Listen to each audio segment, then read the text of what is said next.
दोस्तों, हम आज जो ये परम पूज्य बाबा साहब की जयंती मना रहे हैं, एक सवाल खड़ा होता है। जब 1891 में बाबा साहब जन्मे, उस समय पूरे दुनिया में काफी लोगों ने जन्म लिया, लेकिन क्या कारण था कि हम बाबा साहब की जयंती मनाते हैं? एक सवाल ये खड़ा होता है कि हम क्यों बाबा साहब की जयंती मनाते हैं। और हमारे तमाम साथी, होता क्या है कि अक्सर हम 14 अप्रैल के दिन खूब बढ़िया नारा लगा लेते हैं, बाबा साहब अमर रहे, बाबा तेरा मिशन अधूरा, हम सब मिलकर करेंगे पूरा, ये नारा हम लगाते हैं। लेकिन दोस्तों, वाकई में धरातल पे जब हम जानते हैं तो जो बाबा साहब ने हमें हक दिया, जो अधिकार दिया, जो संविधान में अधिकार दिया, क्या आज उस संवैधानिक अधिकारों का हमें उपयोग करने को मिल रहा है? ये मेरा सवाल है आप लोगों के बीच में मैं छोड़कर जाना चाहता हूँ कि क्या हमारे हक अधिकार को, जो संवैधानिक अधिकार है, उसको छीना नहीं जा रहा है, उसको खत्म नहीं किया जा रहा है? जब संविधान हमें अधिकार देता है वैचारिक आजादी की, फिर उसको हमें खत्म किया जा रहा है। आवाज इस देश में जब आजाद हुए भारतवर्ष को 76 साल हो जाता है, तो हम सबको कहीं घोड़ी पर चढ़ने के लिए मार दिया जाता है, कहीं पर घड़ा छूने के लिए मार दिया जाता है, कहीं पर मूंछ रखने के लिए मार दिया जाता है, कहीं बारात निकालने के लिए मार दिया जाता है।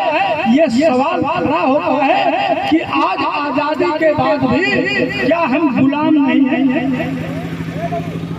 आजादी के बाद भी क्या हम गुलाम नहीं हैं?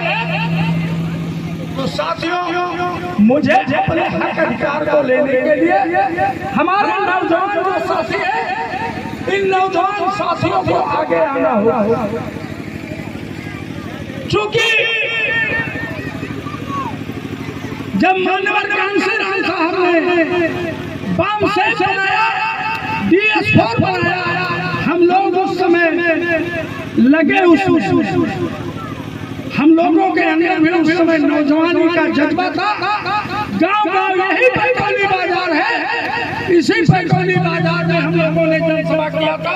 आदरणीय मामा जी बैठे हैं, इनको अभी हम लोग माला पहना के आपका स्वागत कर रहे हैं।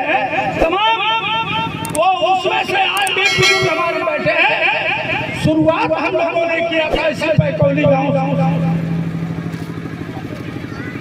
लेकिन दोस्तों, माफ कीजिएगा, गुस्ताखी माफ हो मेरी, कहीं न कहीं हम भूल जाते हैं, अपने इतिहास को भूल जा रहे हैं, अपने आप को भूल जा रहे हैं। जब जो रोटी हमको कायदे से खाने को मिल गई, हमको रहने का छत मिल गया, हमको पहनने का कपड़ा मिल गया, तो हम अपने समाज को ही भूल जा रहे हैं, अपने लोगों को ही भूल जा रहे हैं। ऐसी स्थिति में दोस्तों, अगर भारतीय संविधान को बचाना है, बाबा साहब के प्यारों को आगे बढ़ाना है, तो हमें फिर से एक बार संघर्ष करना होगा, संघर्ष करना होगा, और हमें अपना स्वार्थ, निजी स्वार्थ छोड़ना होगा। इन्हीं शब्दों के साथ मैं आप सबसे, सभी लोगों से क्षमा चाहते हुए वाणी को विराम देता हूँ, और अपने वरिष्ठ पदाधिकारी साथियों से भी क्षमा चाहता हूँ कि मुझे एक कार्यक्रम में अभी भाग लेना है, मैं इसलिए जाना चाहूँगा।